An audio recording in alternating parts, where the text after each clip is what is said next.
Good morning student. Bento green skill private limited की तरफ से जो ऑनलाइन क्लास हो रही है उसमें आप सबको स्वागत करती हूँ। मैं पूर्णिमा टुडू, आप लोगों का ट्रेनर। कैसे हैं आप लोग? उम्मीद करते हो सब लोग ठीक है, घर पे है, सुरक्षित है और सावधान भी रहे। तो ऑनलाइन क्लास में आज का टॉपिक है नीडल। नॉर्मली नीडल दो तरह की होती है, एक है हैंड नीडल, दूसरा स्विंग मशीन नीडल। तो हैंड नीडल के बारे में हम लोग थोड़ा बहुत जानते हैं, but industrial swing machine needle के बारे में हम लोग बहुत कुछ नहीं जानते। तो चलिए थोड़ा बात कर लेते हैं इंडस्ट्रियल स्विंग मशीन नीडल के बारे में। तो स्विंग मशीन नीडल का बहुत सारा पार्ट्स भी है, जैसे कि butt, shank, shoulder, blade, long groove, short groove, eye, scarf यानी कि clearance cut, tip, point, etcetera. Sewing machine का एक और इम्पॉर्टेंट पार्ट्स है, वो है नीडल। नीडल नॉर्मली दो तरह की होते हैं, एक है हैंड नीडल, इसको हैंड नीडल बोला जाता है, और दूसरा है स्विंग मशीन नीडल, इसको स्विंग मशीन नीडल बोला जाता है। तो हैंड नीडल के बारे में तो हम लोग थोड़ा बहुत जानते ही हैं, बट स्विंग मशीन नीडल जो है इसके बारे में हम लोग बहुत कुछ नहीं जानते। तो चलिए थोड़ा बात कर लेते हैं स्विंग मशीन नीडल के बारे में। जिस तरीका के हम लोग कपड़ा यूज़ करेंगे उसी के हिसाब से नीडल भी यूज़ करना ज़रूरी है, क्योंकि अगर कपड़े के हिसाब से नीडल यूज़ नहीं करेंगे तो क्या होगा, कपड़ा भी फट जा सकता है, डैमेज भी हो सकता है, क्वालिटी भी खराब हो जाने का चांस भी है, और नीडल का भी टूटने का चांसेस होता है। जैसे कि फॉर एग्जांपल, अगर मुझे कॉटन या सिल्क का कपड़ा सिलना हो और मुझे उससे और मैं उसे 18 या 19 नंबर नीडल यूज़ किया तो क्या होगा, कपड़ा भी फट जाएगा और डैमेज भी हो जाएगा, स्टिच भी खराब होगा, नीडल भी टूट जा सकता है, क्वालिटी भी खराब हो जाएगा। इसीलिए नीडल का साइज जानना बहुत ही ज़रूरी होता है।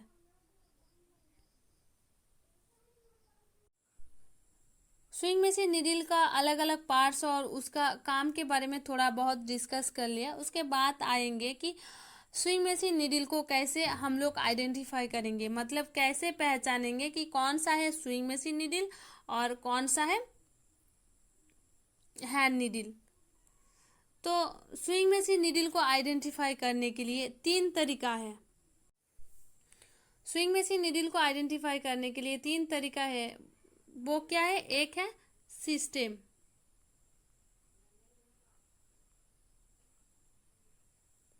दूसरा है point,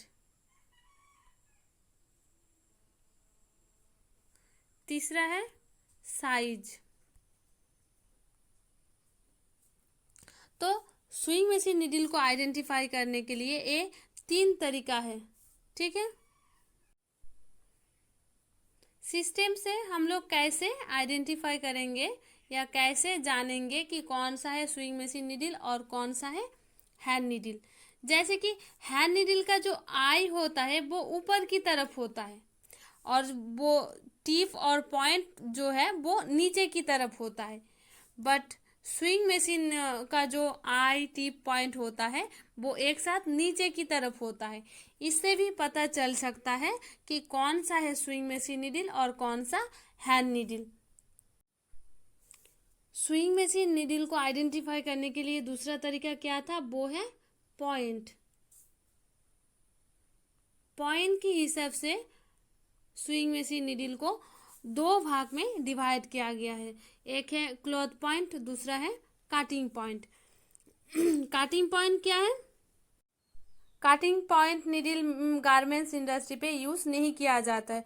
cutting point needle mainly use होता है नॉन ओवन मटेरियल्स पे, जैसे कि लेदर, प्लास्टिक, इस तरह की फैब्रिक स्टिच करने के लिए काटिंग पॉइंट नीडल यूज़ किया जाता है। नॉन ओवन फैब्रिक बुनाई नहीं किया जाता है, इसलिए इस फैब्रिक में कोई गैप नहीं रहता है। तो कटिंग पॉइंट नीडल को जितना आवश्यकता होता है उतना ही गैप लेके वो छेद कर देता है फैब्रिक के अंदर। इसलिए कटिंग पॉइंट नीडल का जो ब्लेड और धागा होता है वो आसानी से फैब्रिक के अंदर घुस जाता है।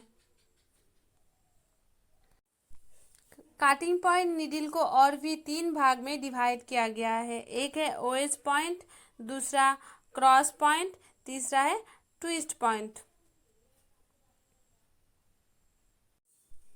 पॉइंट के हिसाब से नीडल का दूसरा भाग क्या था, वो है क्लॉथ पॉइंट।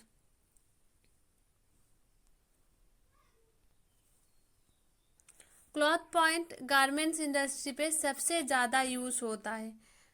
ठीक है, क्लॉथ पॉइंट नीडल का जो शेप होता है वो होता है राउंड। क्लॉथ पॉइंट नीडल को और भी 2 भाग में डिवाइड किया गया है। एक है सेट पॉइंट, दूसरा बॉल पॉइंट। सेट पॉइंट क्या है?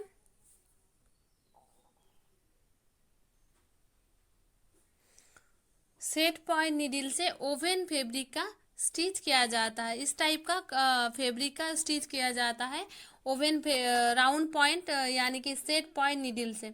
सेट पॉइंट नीडल से ओवन या नीटेड फैब्रिक का स्टिच करने के टाइम डैमेज होने का चांसेस बहुत कम होता है।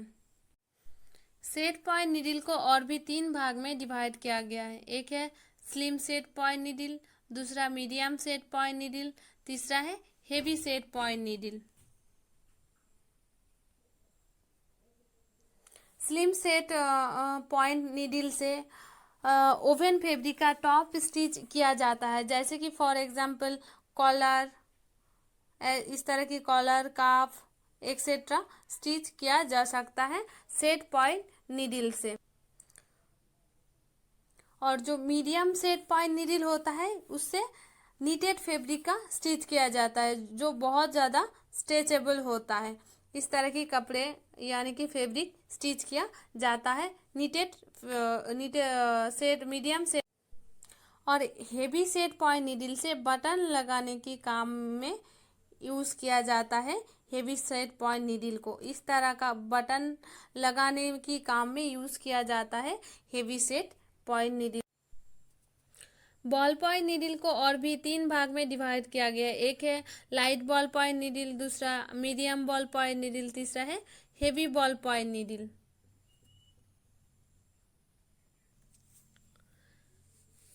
लाइट बॉल पॉइंट नीडल से लाइट वेट का नीटेड फैब्रिक का स्टिच किया जाता है।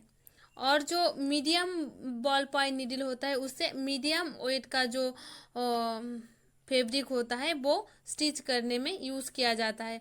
और हेवी बॉल पॉइंट जो होता है वो हेवी वेट का जो फैब्रिक होता है नीटेड फैब्रिक वो यूज़ करने में स्टिच करने में यूज़ किया जाता है।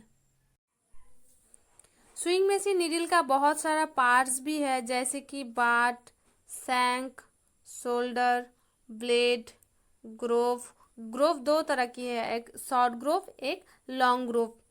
आई, टिप, पॉइंट, स्कर्फ यानी क्लियरेंस काट, needle size, needle type etcetera etcetera.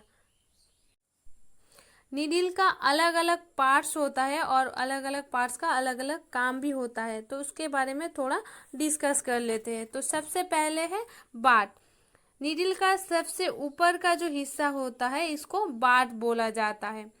बाट का काम क्या है? बाट का काम है ये नीडल बार के अंदर रहता है, नीडल बार के अंदर रहता है। नीडल को जब भी हम लोग नीडल बार में लगाते हैं या पहनाते हैं उसी टाइम बाट की वजह से आसानी से नीडल बार में घुस जाता है, क्योंकि बाट थोड़ा सा राउंड जैसा दिखता है, इसीलिए आसानी से नीडल बार के अंदर नीडल घुस जाता है।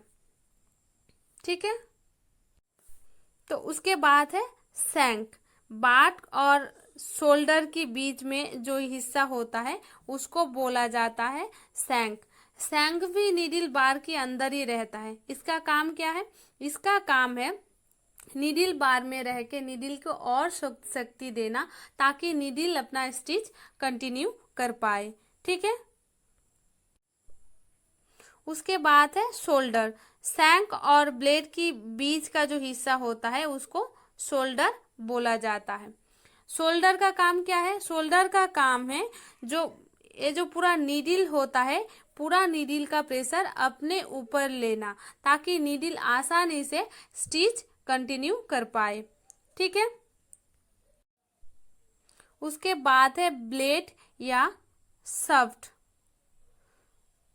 स्कार्फ यानी कि क्लियरेंस काट के ऊपर और शोल्डर के नीचे का जो हिस्सा होता है उसको बोला जाता है ब्लेड। ब्लेड का काम क्या है? ब्लेड का काम है फैब्रिक में हुआ छेद का आकार निर्धारित करना। मतलब ये है, जब भी हम लोग नीडल से फैब्रिक या पेपर में छेद करता है, स्टिच करते हैं, तो नीडल जो है वो ब्लेड तक ही घुसता है। इसीलिए फैब्रिक या पेपर में हुआ छेद बड़ा या छोटा होगा वो डिपेंड करता है ये ब्लेड यानी कि शाफ्ट के ऊपर। उसके बाद है लॉन्ग ग्रूव। लॉन्ग ग्रूव किसको बोलते हैं? शोल्डर से नीचे और आई के ऊपर तक जो लंबा ग्रूव होता है नीडल के ऊपर, उसको बोला जाता है लॉन्ग ग्रूव। लॉन्ग ग्रूव का काम क्या है? स्टिच की टाइम पे नीडल, फैब्रिक और धागा एक दूसरे से जो टकराते हैं, ये टकरानों को कम कर देता है ये लॉन्ग ग्रूव। और टकराने की वजह से जो धागा का डैमेज होने का भी चांसेस होता है वो भी कम कर देता है ये लॉन्ग ग्रूव। उसके बाद है शॉर्ट ग्रूव। नीडल के ऊपर जो ग्रूव होता है छोटा सा लॉन्ग ग्रूव की ऑपोजिट साइड में, उसको बोला जाता है शॉर्ट ग्रूव। शॉर्ट ग्रूव का काम क्या है? शॉर्ट ग्रूव का काम है थ्रेड को लूप बनाने में हेल्प करना।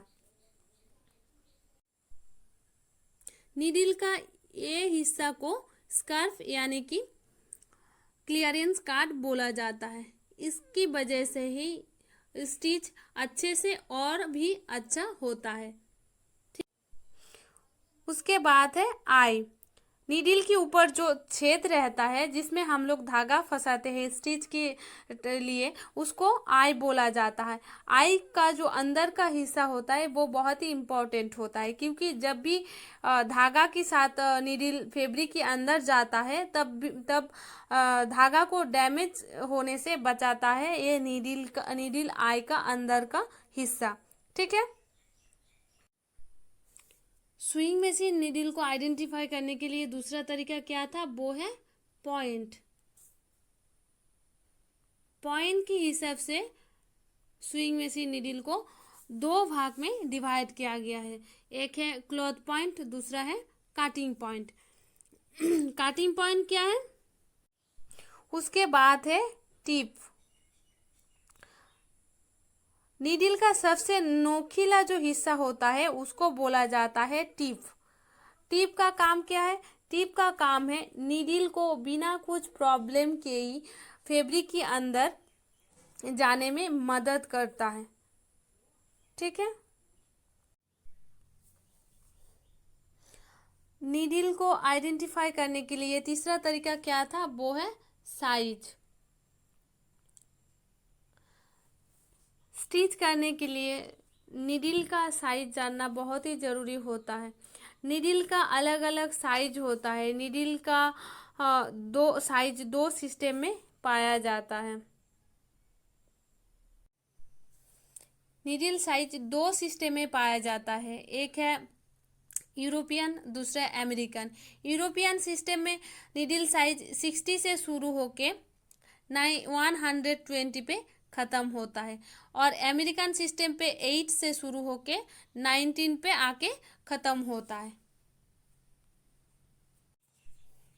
नीडल साइज का एक फॉर्मूला है, जिस फॉर्मूले से हम लोग अमेरिकन सिस्टम से यूरोपियन सिस्टम का सेम साइज निकाल सकते हैं। वो सिस्टम कैसा है? वो सिस्टम है जैसे कि फॉर एग्जांपल अमेरिकन सिस्टम में नीडल का साइज है 8, इससे हम लोग 60 यूरोपियन सिस्टम में नीडल का साइज 60 कैसे निकालेंगे? वो ऐसे निकालेंगे जैसे कि for example 8 into 5 plus 20 equal to कितना हुआ? 60। तो ये रहा अमेरिकन से यूरोपियन सिस्टम का नीडल साइज 60।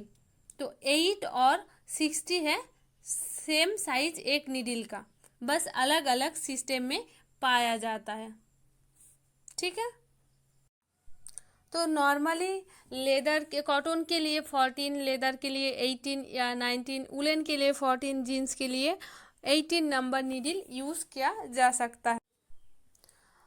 और एक बात, स्टिच करने के लिए जितना इम्पोर्टेंट होता है नीडल, उतना ही इम्पोर्टेंट होता है एक ब्रोकन नीडल। गारमेंट्स इंडस्ट्री पे एक ब्रोकन नीडल बहुत बड़ी बात होती है। एक ब्रोकन नीडल कंपनी को लॉक करा सकती है अगर कंप्लेन मिले मिले तो। एक ब्रोकन नीडल कंपनी में काम करने वाले सभी वर्कर्स और जिसने वो प्रोडक्ट खरीदा होगा उसके लिए बहुत खतरा साबित हो सकता है। इसीलिए गारमेंट्स इंडस्ट्री पे ब्रोकन नीडल का बहुत इम्पोर्टेंट दिया जाता है, मतलब ध्यान में रखा जाता है। तो ये रही आज का टॉपिक नीडल। तो आज के लिए इतना ही। Thank you so much.